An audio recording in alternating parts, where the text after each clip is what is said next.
Welcome to the Cheating Secrets channel. We hope you enjoy today's story. I noticed that my palms were sweaty when I grabbed the door handle, nervously pulling the door open. I entered an amazingly bright, modern, and bustling establishment. Taking another step, I heard a chair to my left scrape against the tiled floor, almost like nails on a chalkboard, only much louder. I turned to look in that direction. I saw a flash and felt a very hot and heavy object slam into my chest.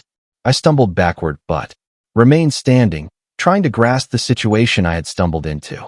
I recognized Harold. Blake's grim face above the barrel of the gun he held pointed at my chest. The size of the barrel made it clear that he was armed with something much larger than the .22 caliber I had expected to see. He was yelling at me, but I couldn't understand him because of the ringing in my ears. Although I couldn't make out his words, I easily deciphered his intentions. It was clear he was completely unhinged.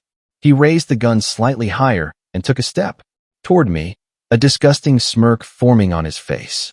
Then it vanished. Not just the smirk, but his entire face. "Oh my God, Dave, you've been shot," Les Williams exclaimed, quickly approaching and carefully lowering me onto a comfortable chair. Les was my wife's cousin's husband. He worked as a detective in the local police and was a decent guy. Now I liked him even more. As Harold Blake lay on the floor with his eyes wide open but unseeing. Les was a big guy, and he really landed a solid right cross on Blake's ugly face. Les started grabbing paper napkins and pressing them against my chest, shouting at the bartender to call an ambulance. I felt very lightheaded. My butt started sliding off the wooden chair. The man sitting next to Les picked me up under the arms and gently lowered me to the floor. I heard Les say quietly to another man, "Better get that damn ambulance here quick, or they'll take Dave straight to the morgue." "Thanks for the support," I managed to say before losing consciousness. At some point, I started coming to. It wasn't hard to recognize the smells and sounds of the hospital. The drowsiness was intense, and my chest hurt like never before. I could hear voices, so I decided not to open my eyes yet and listen to what they were saying. "Mom, who the hell is this Harold Blake?" demanded my daughter Serena. "I know he works at your company, but why did he shoot Dad? Did you or Dad have problems with him?" "He's been bothering me ever since I went to that seminar in Las Vegas 2 weeks ago," replied Shannon, my loving wife. "I had no idea he was so unstable." "That's not much of an explanation," Serena retorted. "Why was he bothering you after the trip? You told me you had a great time with Janice Long and the new girl from accounting. Why the hell did that miserable bastard shoot Dad? You're not telling me everything, are you? Do you have an affair with that jerk? Are you cheating on Dad? Tell me you're not sleeping with that pathetic freak." Lying in bed and listening, I really hoped Serena meant Blake, not me. Nonetheless, I wouldn't be surprised if Shannon asked Serena which exact freak she was referring to. "Of course not," Shannon insisted. "Blake ended up at the seminar when Bill Lane's wife got so sick that Bill couldn't attend. Blake filled in for him. I didn't even know he was in Vegas until I got back home." "If you didn't know he was there, why did he start bothering you? What did he want?" "He wanted me to sleep with him. He tried to blackmail me, and I refused to go along with it," Shannon replied. "Mom, you're dumb. Answers are starting to annoy me. Everything you're telling me raises new questions, answers to which I shouldn't have to pry out of you. Dad is lying in a hospital bed after they dug out a .38 caliber bullet from his chest. It barely missed his heart, but grazed his lung. He was shot by your coworker, who, as you now claim, was trying to blackmail you for sex. But you're not giving answers to all the questions that seem perfectly obvious to me. Why? Where? When? Who? How? And what the hell?" "Mrs. Grant, my colleague, and I would like to ask you a few questions about today's incident. Could you come with us?" A confident female voice asked. "We need to get your testimony to understand the nature of this shootout. I hope the police have better luck than me," Serena muttered under her breath as the sound of a closing door echoed. "Dad, please tell me everything will be okay. Mom and I will be lost without you." I cautiously opened one eye and saw Serena sitting alone, her face buried in her hands. She seemed to be trying to hold back tears. "I'll recover as soon as I can," I muttered, surprising and relieving Serena. "Dad, you're awake. They told us you're out of danger and everything will be okay. Mom and I were allowed to sit by your bed and wait until the anesthesia wears off. I promised." to let the nurse know as soon as you woke up." With these words, Serena jumped up and left the room, returning about a minute later. Behind her stood a middle-aged nurse with a smile. She gave me some ice water to sip through a straw and quickly checked me for any obvious issues. "I'll inform the doctor that you've woken up and are talking, Mr. Grant. It's nice to see you feeling better. You'll be heading home soon," she said as she left the room. "Can you remember what happened?" Serena asked. "Are you in a lot of pain?" "Some bastard shot me. It hurts like hell," I replied. "My question to you, why did that bastard try to kill me?" "No one knows, Dad. The police are investigating the matter. They're talking to Mom right now," Serena stated. "Have you ever had any issues with Harold Blake?" "Harold Blake?" I repeated. "I saw him once at your mom's work event. I don't think I talked to him. He shot me." "He shot you in the chest with a .38 caliber pistol. The bullet missed your heart, but grazed your lung. He was about to shoot again, but thankfully, Les Williams was at the bar. He knocked Blake out before he could pull the trigger again. You're lucky Les was there." "Yeah, I'm damn lucky," I sarcastically agreed. "Was your mom upset when she found out I'd been shot?" "Are you kidding? She was devastated. I had to drive her here, and she cried the whole way," Serena replied. "Why are you asking about this? You know Mom loves you. Is there something going on that I don't know about?" "It seems like a lot is happening that none of us knows about," I replied. "The obvious question is, why did that idiot try to kill me?" The second, and almost equally important question, is also obvious. Does your mother have anything to do with why that jerk shot me? She insists he was trying to blackmail her into having sex with him, Serena stated. She didn't mention that he had power over her to make him think she'd give in. "I don't need to tell you that if your mother is lying to me, I'll leave her so fast her head will spin. I've been faithful our entire marriage and won't tolerate your mother cheating," I said firmly. "You've never hidden your feelings about loyalty, Dad. Mom knows how you feel, and I don't think she'd ever betray you. You know how great Mom still looks. She'd never be with a creep like Harold Blake, even if she did something strange," Serena reassured. "If you're trying to cheer me up, you're not doing a good job," I replied. "Your mom might be a MILF, but that doesn't mean she can cheat on me if she finds some particularly cool guy. That's not how marriage works." Serena quickly realized her mistake and tried to make amends. "I didn't mean she'd cheat on you with just anyone. I just meant that if she ever did, it would only be with someone much better than Harold Blake. That's all I meant," she clarified. "Just stop digging yourself deeper, Serena," I insisted. "Dad, you're awake," Shannon exclaimed from the doorway. "I was so worried about you." "And why would you be worried about me?" I asked. "Just one of your work colleagues shot me with a .38 caliber pistol. Nothing scary about that, of course." Depending on why he tried to kill me, Shannon was shocked by my words. She stopped moving towards my bed and started sobbing. "He shot you because I told him that you would kick his ass if he kept bothering me. He has several videos where in compromising positions. He thought I'd sleep with him sooner than let him show you those videos. Then I stupidly threatened him with a serious beating from you. Dave, I didn't realize how unhinged he was. He told me that if you came after him, he'd shoot you," Shannon said. "He said he had a permit to carry a weapon and he'd use it if you even looked at him sideways." "He told you he had a .38 caliber? That's damn powerful, especially within 10 feet. I sharply clarified. "At first, he said he had a Ruger .22 caliber. I laughed at him. I said you'd shove that little gun up his ass if he ever came at you," Shannon admitted. "Obviously, he bought the .38 caliber as soon as the waiting period was over. Let's see if I understand this correctly. This crazy bastard tells you he'll shoot me with his .22 caliber if I come near him for any reason. This prompts you to tell him that his gun is too ineffective to shoot me. So he takes your advice seriously and gets a bigger gun? Why did you threaten him without telling me? Why did you advise him to get a bigger gun?" I growled. "The police just asked me the same thing," Shannon admitted. "I was trying to dissuade him from harming you. I thought by telling him how big and strong you are, he'd back off. I didn't expect him to buy a bigger gun. You know I would never intentionally provoke someone to shoot you. And yet that's exactly what you did, Mom," Serena interjected. "You still haven't told us what incriminating videos he had and how he got them. What the hell did you do, Mom?" The new girl who went with us to the seminar was younger and much more free-spirited than Janice and me. It was very hot in Vegas, and she had friends who were members of a private club. She kept asking us to go with her to the club. One of the perks was using a beautiful Olympic-sized pool. "I'm not going to ask any more questions, Mom," Serena declared. Obviously, there's a lot more to this story. It was a private club where members and guests went naked or, at least, topless. It's embarrassing to admit, but Janice and I agreed to go there. After our seminar ended.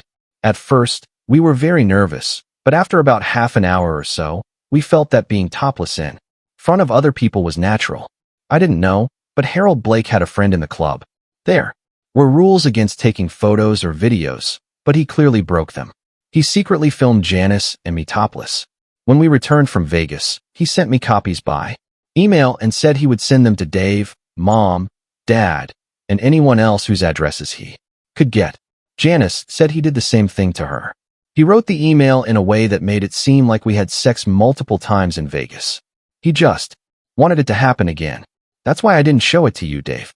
I was afraid you'd think it was true. It's not. I would never cheat on you. I was shocked by Shannon's explanation of the events in Vegas that led to me getting shot. How could I have been so naive? Sweat began to drip from my forehead. "I'm sorry, but I must ask both of you to leave," announced a tall stranger entering the room. "I allowed you to sit with your husband and father, thinking he would wake up in a friendly atmosphere. I didn't expect him to be under such stress as he is now. If his recovery goes as I sense, you should be able to take him home in a day or two.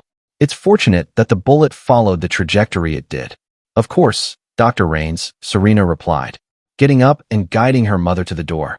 The guy, apparently a doctor, examined my wound, but I fell asleep before he finished the examination. When I woke up next, there was a police officer and a man in plain clothes in the room. The officer nodded when he saw that I had opened my eyes. "Mr. Bell? I'm Officer Hastings, and this is Detective Allen. We would like to ask you a few questions about the events that led to your surgery. Are you feeling well enough to talk to us? We'll try to be brief. Actually, I know very little, but I'll answer your questions as best as I can." I replied. "Perhaps it would be quicker if you just told us what happened," Detective Allen suggested. I recounted everything I remembered from the moment I opened the door to the pub until I woke up in the hospital bed. "Did you have any interaction with Harold Blake before he shot you?" the detective asked. When I shook my head, he inquired, "Have you read the emails he sent to your wife? She told us that you're not savvy with computers and don't even know the password." This detective made it easier for me by throwing softballs at me. "Shannon is right. I'm not tech savvy, and she never told me any of her passwords." "Did he send her something via email indicating that he was planning to shoot me?" "I can't discuss what we've learned so far.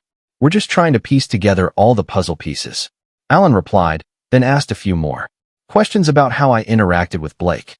I told him that I had seen him once at one of Shannon's company events and never spoke to him. As far as I remember, Shannon never mentioned his name. They seemed satisfied and soon left me alone with my thoughts. I really messed everything up? It was obvious. Shannon said she never slept with that jerk, and I believed her. She rarely lied, especially about something serious, and she had tells that allowed me to understand if she was distorting the truth. She didn't show them when explaining to Serena and me that Blake wanted a piece of her ass. I should have found time to read all the new emails she received from that jerk before going to his favorite dive bar, expecting that asshole to come at me with a .22 caliber pistol.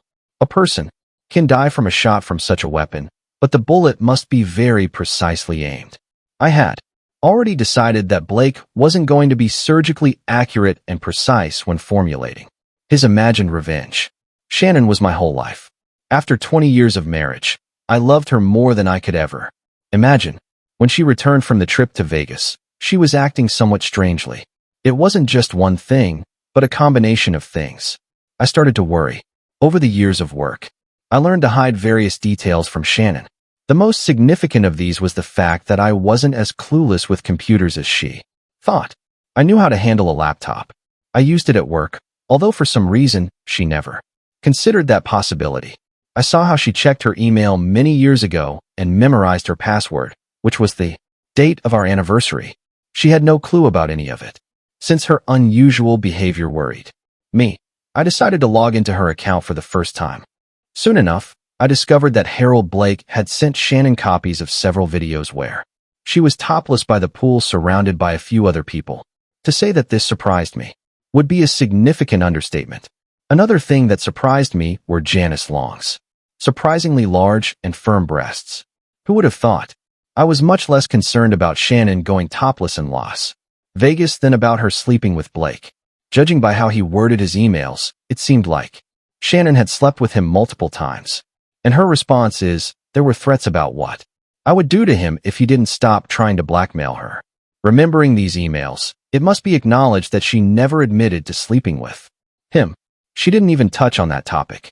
I had been tracking Blake for almost the entire previous week. On his way home, he always stopped at one pub. In my defense, I was very depressed by what I thought was Shannon cheating on me. I read in the emails that he had a concealed carry permit. It was a .22 caliber pistol, and he would use it if I tried to confront him in any way. I never saw any emails about buying a larger gun. My revenge plan was very simple. Too simple as it turned out. I would accidentally enter the pub when he was there. I would stare at him until he got nervous and pointed his gun at me. If necessary, I would pretend to draw my own gun from my pocket to make him react. If he just waved the gun around and threatened me, I would have him arrested and get the maximum sentence. If it seemed like he was going to shoot me, I planned to cover my face with my hands and bend down to minimize the chances of getting hit by stray bullets. Looking back, I realized that my assumptions were quite mistaken. The guy indeed had a .38 caliber. He didn't wave the gun around or threaten me. He simply shot me in the chest before I could even try to take cover. I knew I could have died from a .22 caliber shot, but that seemed unlikely. However, there was no doubt about the lethality of a .38 caliber shot.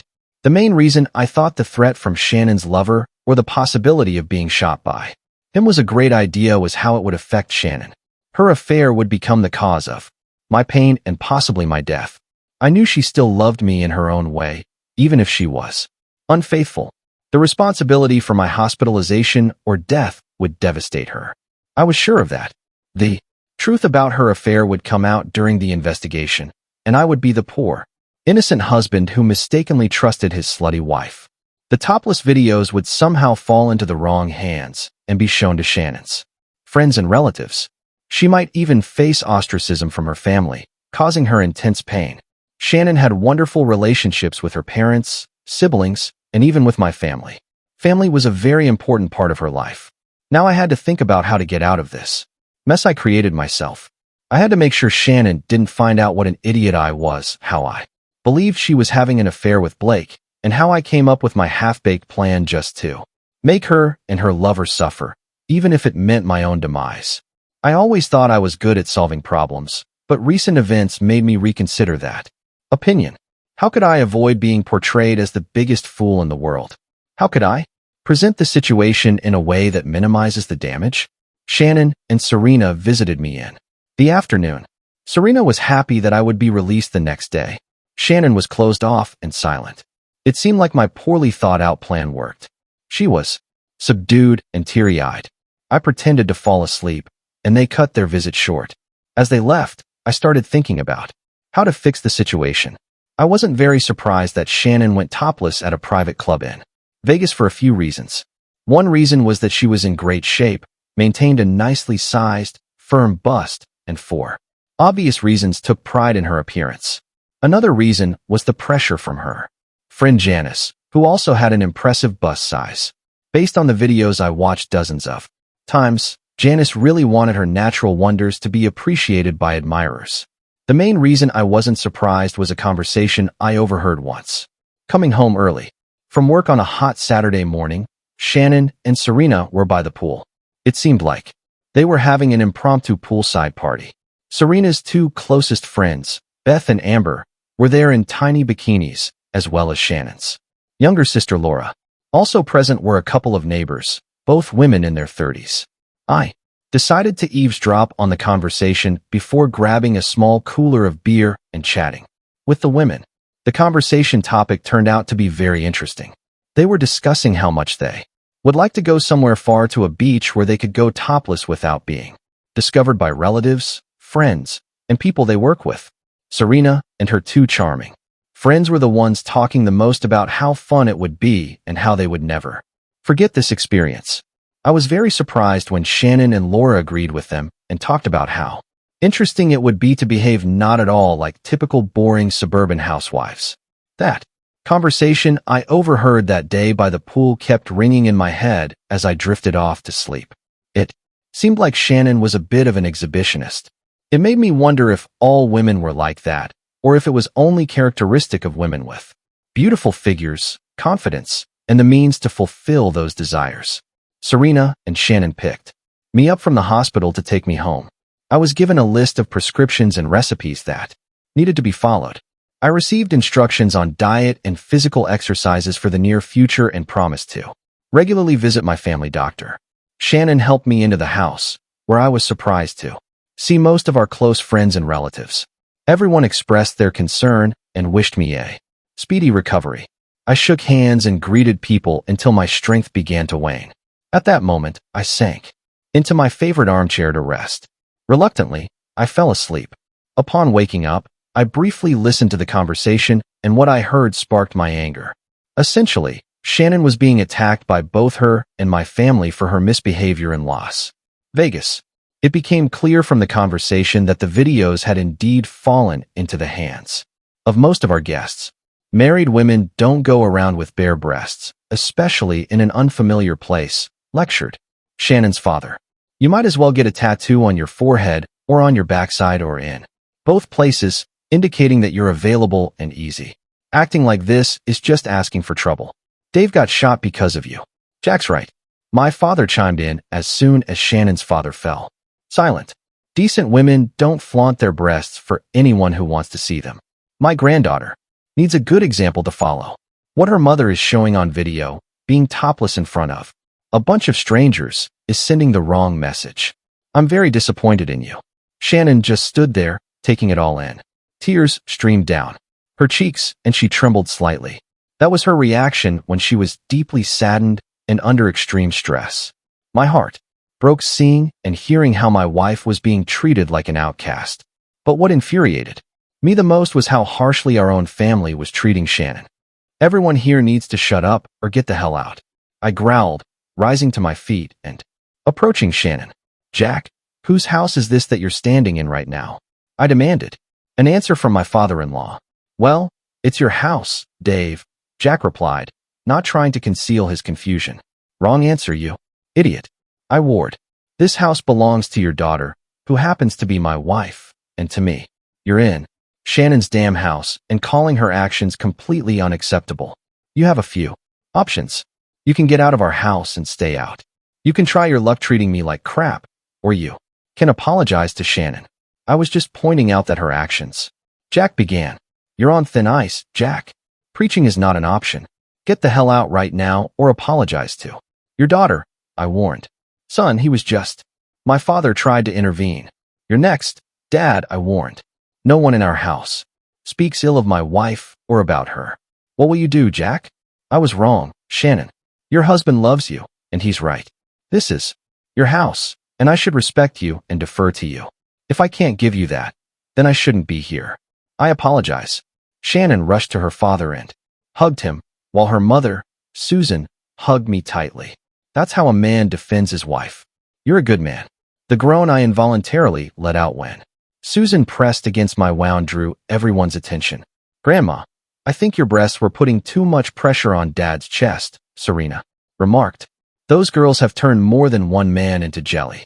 Susan grumbled as the chuckles were replaced by tension in the atmosphere. Shannon, I want to apologize before Dave kicks me out. I went too far. You've made my son happy and given us a beautiful granddaughter, my father said. It seems everyone got the wrong impression that I'm upset about Shannon letting her hair down in her top in Vegas. In reality, you would have never known about it if it weren't for that scumbag, Harold Blake.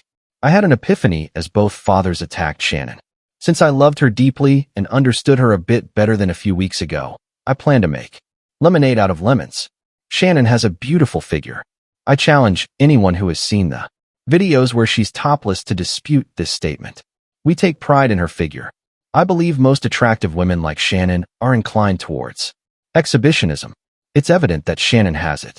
When she told me she was going to Vegas, I advised her to visit that club where she could go topless, and no one would know about it.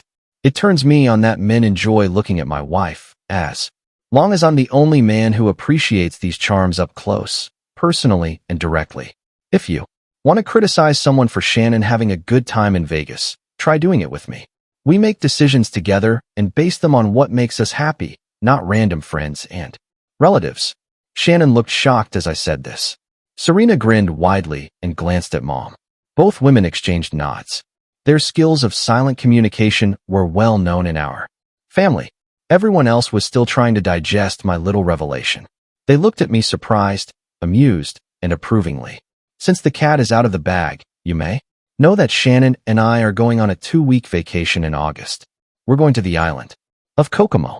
The island is well known for its beaches, many of which require no clothing. We won't have any tan lines when we get back, I stated. If any of you have a problem with our life choices, express it now. Tell us why we are sick puppies and need help.